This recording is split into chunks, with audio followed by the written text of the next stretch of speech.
আমি ছোট থেকে বড় হয়েছি এখানে বৃহত্তর মিরপুরে 40 বছর অধিক সময় রাজনীতি করেছি। এই অঞ্চল আমার অঞ্চল, আমার জন্ম হয়েছে মণিপুরে। এলাকার মানুষ চায় অতীতের মতো বহিরাগত কাউকে এখানে আর তারা প্রতিনিধি বানাতে চায় না।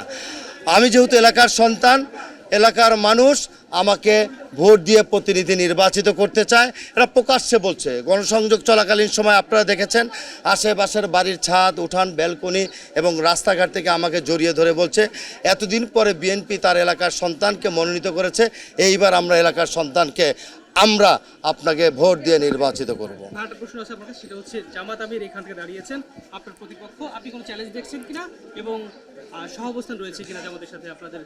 জামাতের আমির একটা দলের প্রধান, উনি অনেক ব্যতিব্যস্ত থাকে, ওনার নির্বাচনী আসলে নিজেই এখানে এত ষষ্ঠ দিন আপনারা দেখেছেন কাউকে ওনাকে দেখেছেন? উনি জাতীয় নেতা, ভিভিআইপি মানুষ।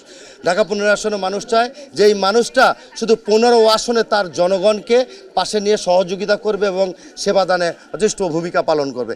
এমন প্রতিনিধি হিসাবে আমি এলাকার সন্তান হিসাবে আমার প্রিয় এলাকাবাসী এবং প্রিয় ভোটারগণ আমাকে বেছে নেবে এবং তার স্থানীয় প্রতিনিধিকে তারা নির্বাচিত করতে চায়।